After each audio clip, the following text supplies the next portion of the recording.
చేశాడు. ల్యాండ్ కొందేమో రాజశేఖర రెడ్డి గారు, డబ్బులు వసూలు చేసినాము ఈ 420 గాడు. అది మొత్తం అన్న ఇచ్చాడంటే కాంట్రాక్టర్లు దాంట్లో సగం డబ్బులు కూడా ఇవ్వాలి. ఆ లబ్ధిదారులు తీసుకున్న డబ్బు వెనక్కి ఇచ్చింది వైసీపీ గవర్నమెంట్, జగన్మోహన్ రెడ్డి గారు. 850 కోట్ల రూపాయలు గవర్నమెంట్ డబ్బు మేము ఖర్చు పెట్టి రోడ్లు వేసి ఇవన్నీ చేసి మేమిస్తే సిగ్గు లేకుండా వెధవ జగన్మోహన్ రెడ్డి గారికి పుట్టినటువంటి బిడ్డకి వీడి పేరు పెట్టుకుని నేను కట్టానని చెబుతున్నాడు. వీడు అసలు మనిషేనా? 75 ఏళ్ళు వచ్చి ఎందుకు సిగ్గులేని జన్మ నీది ఒక జన్మేనా? 1 ఎకరం ల్యాండ్ కొన్నావా నేను రాజకీయాలు వదిలేసి వెళ్ళిపోతా, లేకపోతే నువ్వేం చేస్తావు చెప్పు. 1 ఎకరం నీటి అవసరాల కోసం కొన్నావా? మేము 216 ఎకరాలు కొన్నాం. జగన్మోహన్ రెడ్డి గారు, రాజశేఖర రెడ్డి గారు ఆధ్వర్యంలో నేను శాసనసభ్యుడిగా ఉండగా 375 ఎకరాలు ల్యాండ్ ఇళ్ల పట్టాల కోసం కొన్నాం. ఫిల్లింగ్ చేసాం, రోడ్లు వేసాం, కరెంట్ వేసాం, సబ్స్టేషన్ వేసాం, మంచినీళ్ళ పైప్ లైన్లు వేసాం, ఇళ్ళు నిర్మాణం చేసి ఇచ్చాం. సిగ్గులేదు వెధవా మాట్లాడతాకే? ఎందుకు పుట్టావు నీకు అర్థమవుతుందా? మనిషి జన్మ ఎత్తగానే సరిపోద్ది. అబద్ధాలు అబద్ధాలు అబద్ధాలు అబద్ధాలు. ఏం జన్మరా బాబు నీది? 420 గాడి. ఆ రోజు ఎన్టీ రామారావుని గంజాయి మొక్క అన్నాడు. ఎన్టీ రామారావు ఉంటే రాష్ట్రం నాశనం అయిపోద్ది అన్నాడు. ఆయన పార్టీ అధ్యక్షుడు కూడా పనికిరాదు అన్నాడు.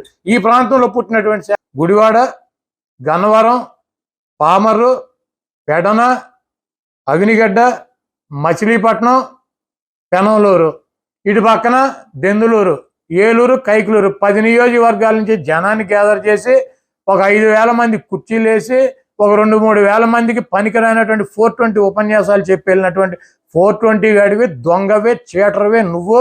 ఈ గుడివాడ నియోజకవర్గంలో ఏ కార్యక్రమం జరిగినా, ఏ అభివృద్ధి కార్యక్రమం జరిగినా, ఈరోజు 2 రైల్వే గేట్లు ఉన్నాయి. ఎన్టీ రామారావు ముఖ్యమంత్రిగా ఉండగా మాకు ఒక రైలు గేట్కి ఫ్లైఓవర్ వేశారు. చంద్రబాబు నాయుడు 14 సంవత్సరాలు ముఖ్యమంత్రిగా ఉన్నాడు. వాళ్ళ ఎమ్మెల్యేలు ఇక్కడ శాసనసభ్యులుగా ఉన్నారు. ఆయన పార్టీ ఎంపీలు కైకాల సత్యనారాయణ గారు 18 నెలలు ఉన్నాడు. అంబటి బ్రాహ్మణయ్య గారు 5 సంవత్సరాలు ఉన్నాడు. మొన్న కొనగల నారాయణ గారు 10 సంవత్సరాలు ఉన్నాడు. వీళ్ళందరూ కలిసి 15 సంవత్సరాలు ఇక్కడ ఎంపీలుగా ఉన్నారు. 14 సంవత్సరాలు ముఖ్యమంత్రిగా ఉంటే లాస్ట్ 1 సంవత్సరం తప్పి చక్రాలు బొంగరాలు నువ్వే తిప్పావు ఢిల్లీలో 420 నా కొడుకులాగా. ఇక్కడ మాకు ఫ్లైఓవర్లు ఎందుకు వేయలా? 320 కోట్ల రూపాయలతో ఈరోజు ఫ్లైఓవర్ నిర్మాణం జరుగుతున్నాయి గుడివాడ నియోజకవర్గంలో. బస్టాండ్ ఎందుకు నిర్మాణం చేయలేకపోయావు? జగన్మోహన్ రెడ్డి గారు బస్టాండ్ గ్యారేజీ కంప్లీట్ చేసి బస్టాండ్ నిర్మాణం చేస్తున్నారు.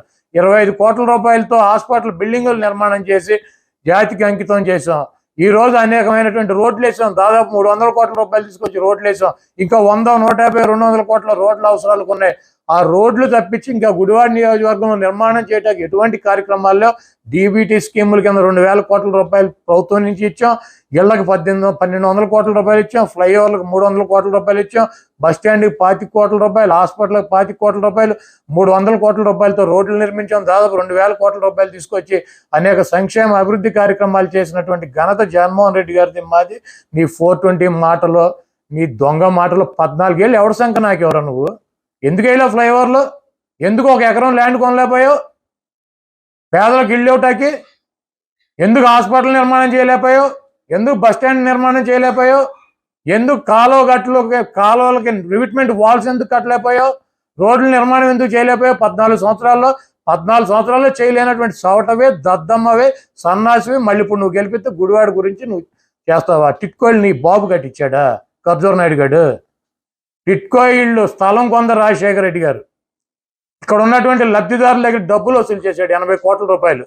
44 కోట్ల 45 కోట్ల రూపాయలు కాంట్రాక్టర్లకు ఇచ్చి పునాదులు వేసి వెళ్ళిపోయినటువంటి నీచుడు చంద్రబాబు నాయుడు. 850 కోట్ల రూపాయలు దాని మీద ఖర్చు పెట్టింది మేము. టిట్కో ఇళ్లలో లబ్ధిదారులు ఇచ్చినటువంటి ₹1,00,000 రూపాయలు ఇస్తే దానికి 50,000 రిటర్న్ ఇచ్చాం. 50,000 ఇచ్చిన వాళ్ళకి 25,000 రిటర్న్ ఇచ్చాం. 25,000 కట్టించినటువంటి 2,000 ఇళ్ళకి ₹1 తీసుకుని మిగిలిన అమౌంట్లు వెనక్కి ఇచ్చి ఇళ్ళు ఇచ్చినటువంటి ముఖ్యమంత్రి జగన్మోహన్ రెడ్డి గారు.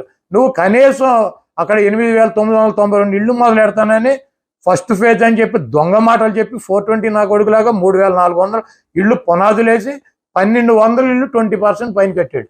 1,200 ఇళ్ళు 40 కోట్ల రూపాయలు కాంట్రాక్టర్కి ఇచ్చాడు. 85 కోట్ల రూపాయలు ఇక్కడ లబ్ధిదారుల దగ్గర డబ్బులు వసూలు